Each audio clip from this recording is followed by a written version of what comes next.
just, it's really what they're putting together, by the way, is fascinating. But this Ginny Thomas angle is so troubling to me. And I know that, you know, a wife and a husband can have two separate careers and lives, but she's married to a Supreme Court justice. Well, and the types of emails and texts that she's sending out are extremely disturbing. Well, not only that, she is trying actively to undermine the Constitution of the United States. She's trying actively to undermine the rule of law. She's trying actively to undermine a peaceful transition from one presidency to the next. She's trying to throw out the votes of 80 million Americans to negate them. And George Conway, you look at what Donald Trump's lawyer, who she's texting with, what he and his cohort are talking about.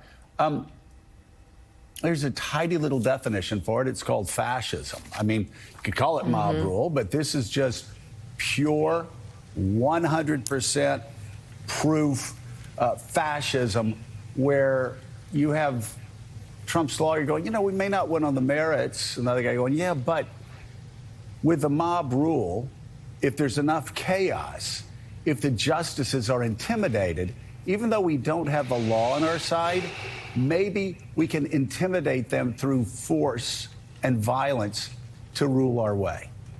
Fascism, isn't it, George? Absolutely. I mean, it's a completely lawless view of the world. And thankfully, the Supreme Court did not give any of those lawsuits the time of day.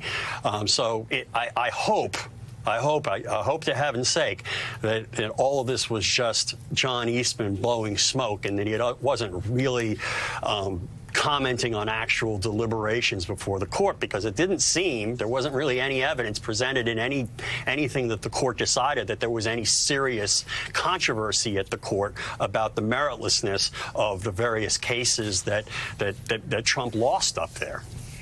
So, Jackie, is the committee looking closer now because of all this reporting at Ginny Thomas about calling her in front of them as a witness? I mean, you put this together, these emails to Eastman and the pro-Trump attorney, and you look at the text to Mark Meadows where she is harassing him effectively into doing something about overturning the election. That's the infamous text where Mark Meadows replied and says, "The King of Kings will triumph," comparing Donald Trump to Jesus in that exchange. So she is a central figure in all this. Her husband is a Supreme Court justice who, as Joe pointed out earlier, was the lone dissenting vote in the Supreme Court on an issue around January 6th, trying to protect Donald Trump.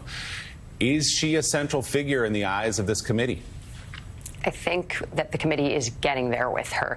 As more and more information comes in, we have to remember this is a live, ongoing investigation at the moment.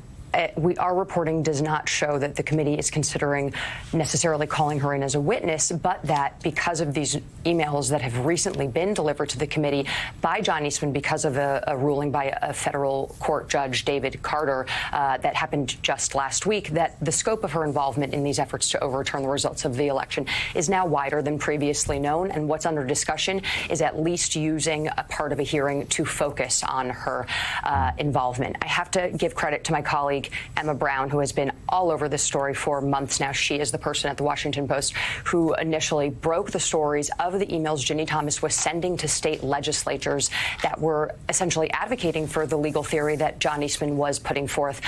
Obviously, it's fairly troubling. I think, George, I'm sorry to say, I think you're giving John Eastman way too much of the benefit of the doubt. This guy was a prolific emailer. He knew exactly what he was doing when he was arguing that that they might be more effective in terms of stirring up chaos in order to pressure the judges and influence the debate in that way.